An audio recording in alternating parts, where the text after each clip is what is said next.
خوتي المسلمين، هنيئا لكم شهر الصيام والإفطار وشهر القيام وتلاوة القرآن، واللي هو شهر رمضان اللي جعله الله سبحانه وتعالى الركن الرابع من أركان الإسلام.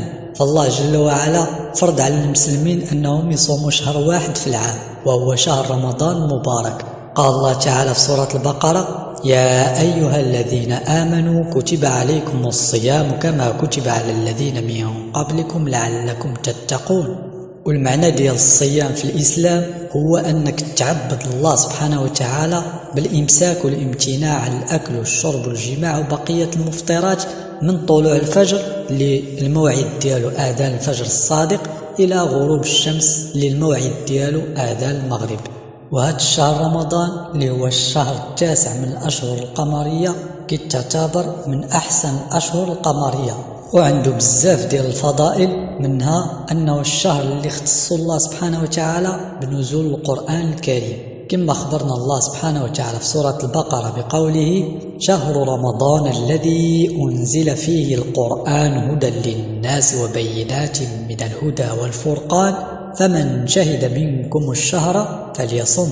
ومن فضائل شهر رمضان المميزات اللي فيه أنه الشهر الوحيد اللي كيتفتح فيه بيبان الجنة وكيتسدوا فيه بيبان جهنم والعياذ بالله، والشياطين كتكتف، كما صح بذلك الحديث بقوله عليه الصلاة والسلام: إذا دخل رمضان فتحت أبواب الجنة وغلقت أبواب جهنم وسلسلة الشياطين.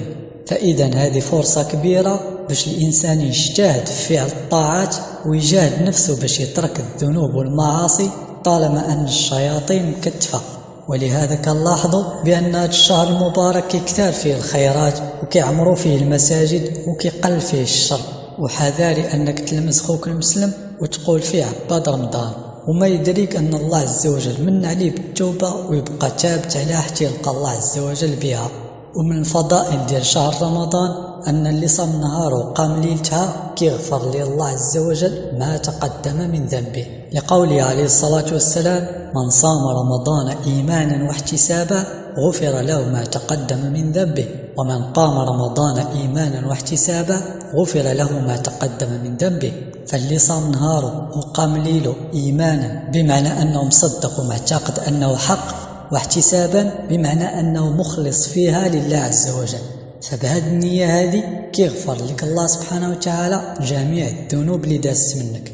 ومن فضائل شهر رمضان أن فيها ليلة من أعظم ليالي العام واللي هي ليلة القدر، جعل فيها الله سبحانه وتعالى العمل الصالح خير من 1000 شهر، واللي هو 83 عام و4 شهور.